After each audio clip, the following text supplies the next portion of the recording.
Hello and welcome to the Redmen TV. It's daily news time. It's me, and guess who is behind the camera? Say hello.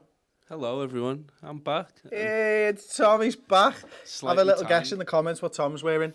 So before we get into it, I'll give you a little brief breakdown of what we're going to be discussing today. Divock Origi, Dortmund. We're going to talk a little bit about Shea Ojo as well, Loris Karius, and we are going to talk about Marco Grujic, who's gone out on loan.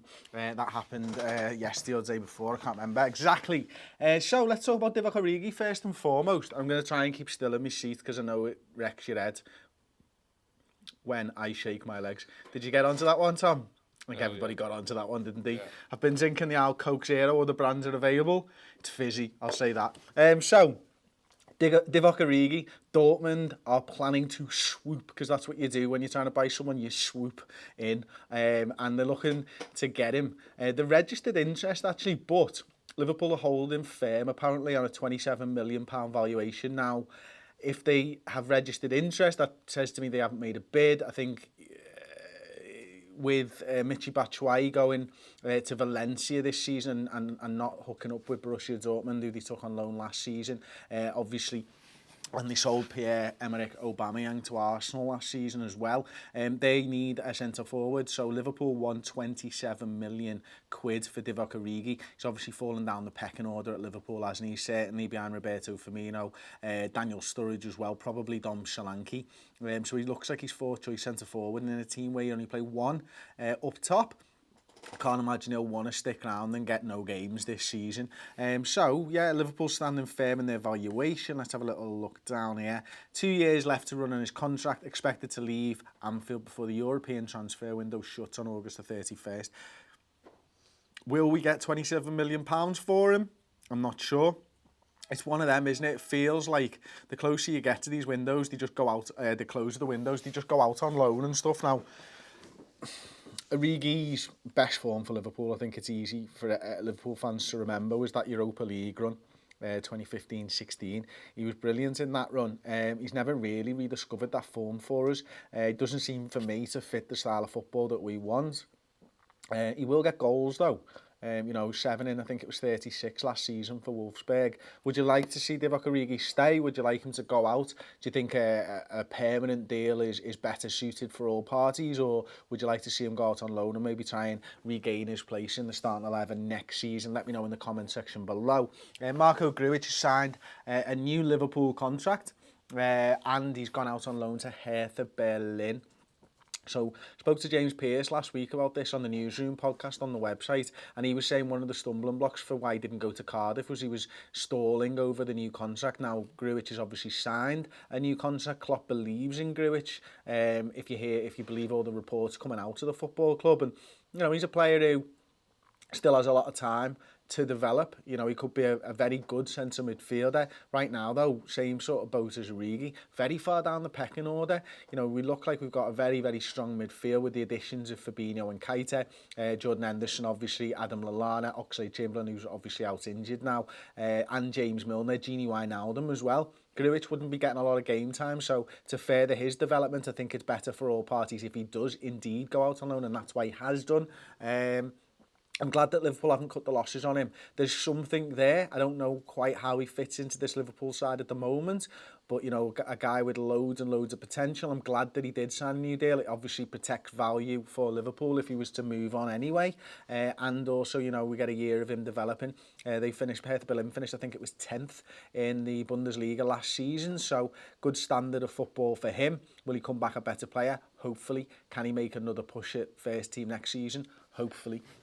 So we'll move on. Loris Karius in talks to move to Besiktas, with Liverpool boss Jurgen Klopp ready to let him leave. And this is the Mirror report. And says Liverpool will listen to offers for Karius, whose future at Anfield looks uncertain after the arrival of Alisson. Now, interestingly, Jurgen Klopp was talking to, I think it was Kicker, a German publication over the weekend, saying that regardless of what happened in the Champions League final, Liverpool were going to go out and try and sign Alisson if he became available.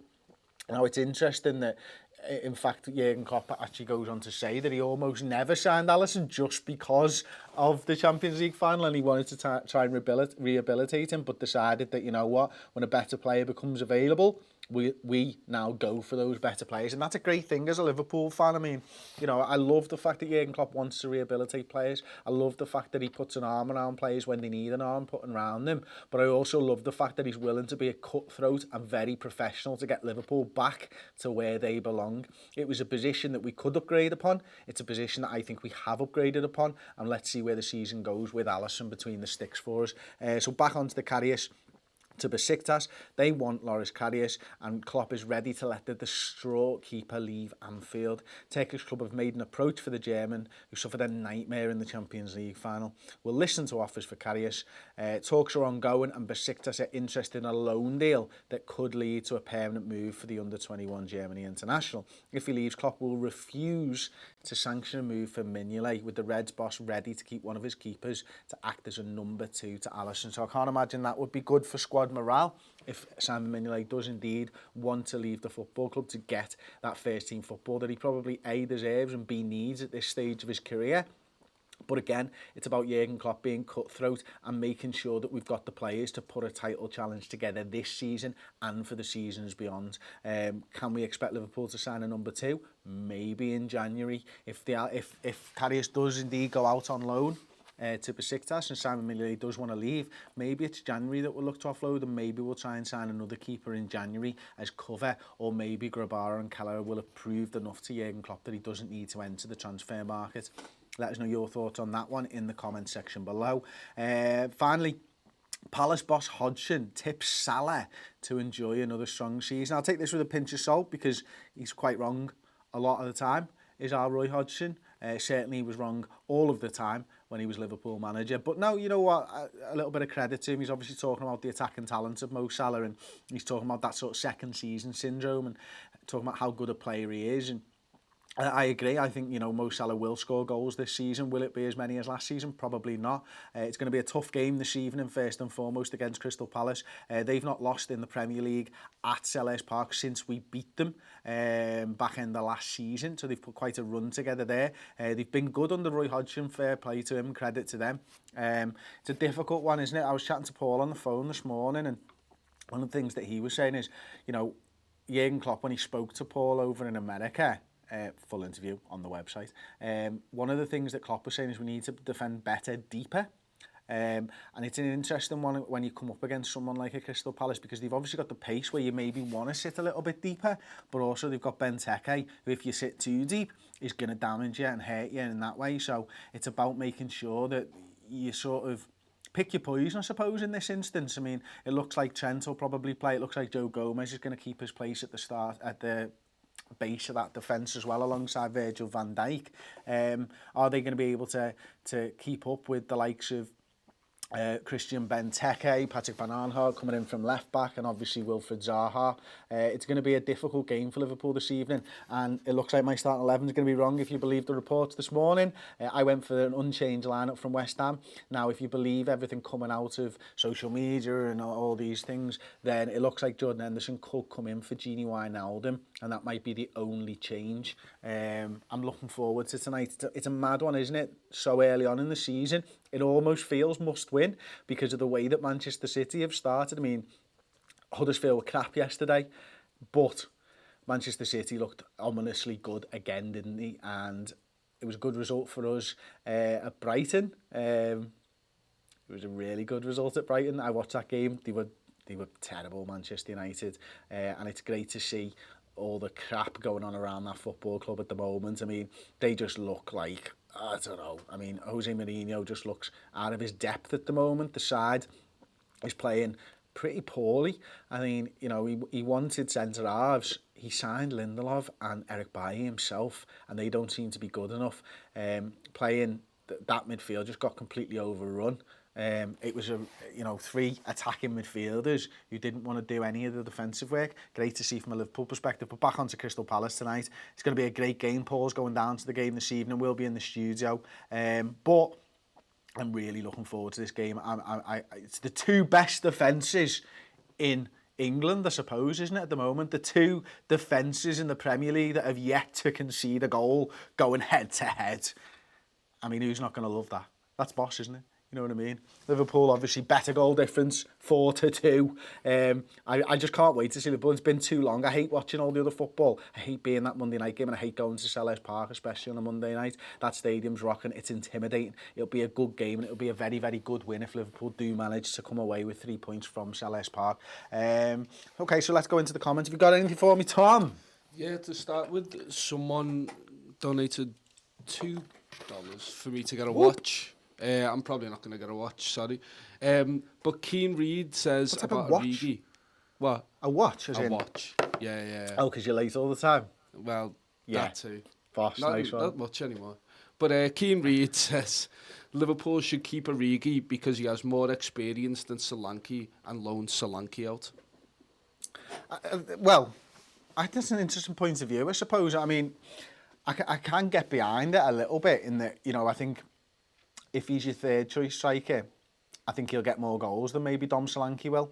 I wasn't particularly impressed with Dom Solanke in pre-season. He impressed the pre-season before. He obviously scored a goal last season, like very, very close to the end of the season and stuff. And I think Origi would have scored us more goals, but does he suit the style of play? Maybe not. Do we think that Dom Solanke's sort of ceiling is higher? Probably. Do we think that Divock Origi is ever really going to make it as a Liverpool player? I was had as a guess as no. So I can kind of understand Klopp's thinking on this one. It is what it is, isn't it? I think thankfully and hopefully we can keep Daniel Sturridge fit because he'll be better than both of them, quite frankly. Next one. This is about Grujic. Josh McMillan says, perfect move for his career. I don't think he fits in just yet. Yeah, no, I think you're right. I think, you know, it's funny, isn't it, how the midfield seems to have changed and evolved over the last couple of years under Jurgen Klopp. I think, you know, when he first came into the club, we were crying out for almost a really tall midfielder who could join the attack in the way that Grujic did in that pre-season.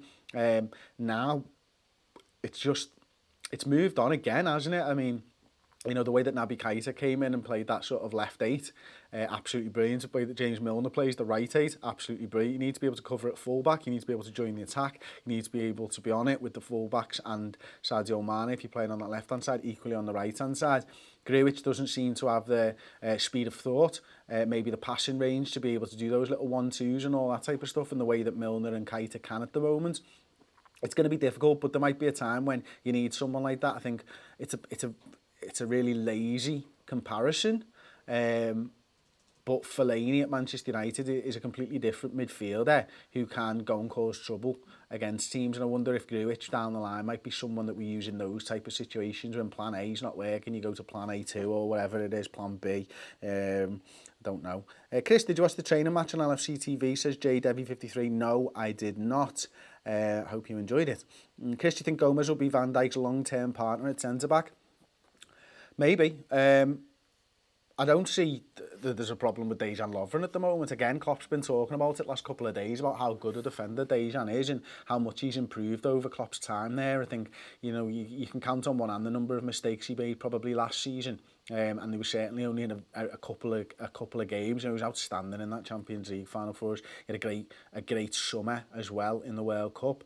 He's a very, very strong defender, but I do like watching Joe Gomez, and I love the way that he played against West Ham. I'd like to see more of it, certainly. But don't count out Dejan Lovren, that's what I'm trying to say here, I suppose. Okay, next one, mate. Jungle Waffle, talking about tonight. Jungle Waffle? Jungle Waffle, Box. yeah. If we're going to challenge for the title, then nothing but 3 points tonight. Yeah, I suppose so.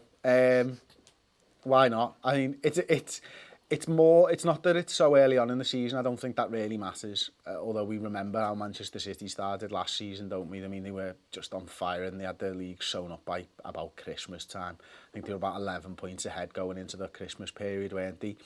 So you don't want to fall too far behind them, certainly. But for me, it's not about how early on in the season is. It's about, can you win when everybody else has played? And there's a different type of pressure to playing on a Monday night in an away game when you've watched Manchester City go and win 6-1. And it will stand us in good stead if we can do that. Like, you know, we're under a little bit of pressure already, it seems, when we're 2 games into the season, which is mad. But it is. How long? What? Binary Number says, please, Chris, how long will Firmino be out? I've not heard anything about him. Chris, is Firmino injury true, says Carrie Bonner. I was checking the news right up until we went out, and I didn't see anything about it. Ross, have you seen anything about Firmino being injured? No, nobody has seen anything about it, and Ross is basically plugged into the matrix over there. He's got a wire right into the back of his neck with Liverpool news. So we've not seen anything yet, so don't get too down on it, although you know what, you might follow some people that we don't. Chris, do you think Klopp will do the same with Fabinho as he did with Robertson last season, says Connor Niblet? I do. I don't think we'll see too much of Fabinho until we know and can trust that he's going to play in the same way as the players that we've got currently. I think Gini Wijnaldum did a fantastic job against West Ham. I'm sure if Jordan Henderson does come in tonight, like it is rumoured, then he'll do a good job as well. Yeah, it is what it is. Marlon Anderson, Redmen TV, you're the best fan channel ever. We haven't been as good for many years. We were fighting for the Champions League and Premier League, and we haven't done that for many, many years. You'll never walk alone. Thank you for the nice comments, man. I agree. I think we are the best fan channel going. We certainly don't have Man United fans doing our social, that's for sure. So there we go. That's been the Daily News Show for today. Thank you very much for watching. Don't forget to like the video, subscribe to the Redmen TV on YouTube, because as Marlon says, we're the best fan channel on YouTube. See you next time. Ta-ra.